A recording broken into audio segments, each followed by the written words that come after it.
ধর্ষণ যে কোনো সমাজ ও রাষ্ট্রের জন্য মারাত্মক হুমকি। যখন এই অপরাধ দমন করা না গেলে সমাজের শান্তি, শৃঙ্খলা ও স্থিতি মারাত্মকভাবে বিঘ্নিত হয়। বিশেষত নারীর জীবন দুর্বিষহ হয়ে ওঠে। ইসলামী আইনে ধর্ষণের শাস্তি অত্যন্ত কঠোর।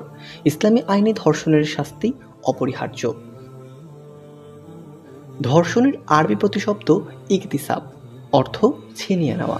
যেহেতু ধর্ষক নারীর সম্ভ্রম লুট করে, তাই ধর্ষণকে ইগতিসাব বলা হয়।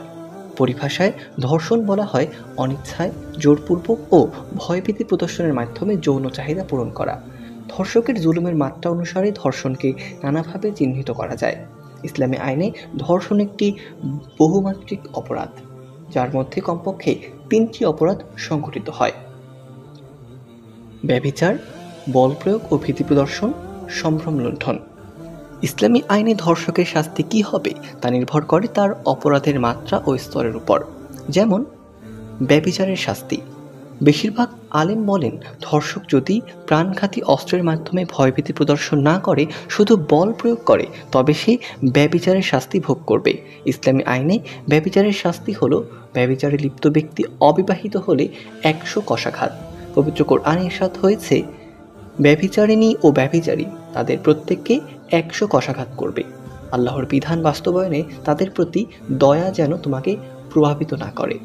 যদি তোমরা আল্লাহ ও পরকালে বিশ্বাসী হও, মুমিনদের একটি দল যেন তাদের শাস্তি প্রত্যক্ষ করে। ব্যভিচারে লিপ্ত ব্যক্তি বিবাহিত হলে তার শাস্তি প্রস্তরঘাতে মৃত্যু। রাসূলুল্লাহ সাল্লাল্লাহু আলাইহি সাল্লাম বলেছেন, যখন বিবাহিত নারী ও পুরুষ ব্যভিচারে লিপ্ত হয়, তখন তাদের মৃত্যু নিশ্চিত হওয়া পর্যন্ত পাথর নিক্ষেপ করো। সুনান ইবনে মাজাহ, হাদিস নাম্বার 2553। মুহারিবের শাস্তি, ধর্ষক যদি অস্ত্র ধারণ করে অথবা অন্য কোনো উপায় ধর্ষিতাকে জীবনের হুমকি দেয়, তবে তার উপর মুহারিবের শাস্তি প্রয়োগ করা হবে। মুহারিব হলো যে ব্যক্তি ত্রাস সৃষ্টি করে কোনো কিছু কেড়ে নেয়। তাই ত্রাস সৃষ্টিকারী অস্ত্র ব্যবহার করুক বা না করুক, মুহারিবের শাস্তি সম্পর্কে পবিত্র কুরআনে ইরশাদ হয়েছে, যারা আল্লাহ ও তার রাসূলের বিরুদ্ধে যুদ্ধ করে এবং দুনিয়ায় ধ্বংসাত্মক কাজ করে, তাদের শাস্তি হচ্ছে তাদের হত্যা করে অথবা শুলে চড়ানো হবে এবং তাদের হাত পা বিপরীত দিক থেকে কেটে দেওয়া হবে কিংবা দেশ থেকে নির্বাসিত করা হবে। এটি তাদের পার্থিব লাঞ্ছনা, আর পরকালে তাদের জন্য রয়েছে কঠিন শাস্তি। উঁচু স্থান থেকে ফেলে হত্যা, ধর্ষক যদি বলাৎকার করে তখন তার শাস্তি মৃত্যুদণ্ড। এই শাস্তি কিভাবে বাস্তবায়ন করতে হবে তা নিয়ে ফিকহের ইমামদের মতভিন্নতা আছে। তা হলো, তাকে প্রস্তরঘাতে হত্যা করা হবে, অথবা তাকে পুড়িয়ে হত্যা করা হবে, অথবা তাকে উঁচু স্থান থেকে ফেলে দিয়ে হত্যা করা হবে। ধর্ষক যদি কোনো শিশুকে ধর্ষণ করে এবং এতে তার মৃত্যু হয়, তবে তার শাস্তি মৃত্যুদণ্ড।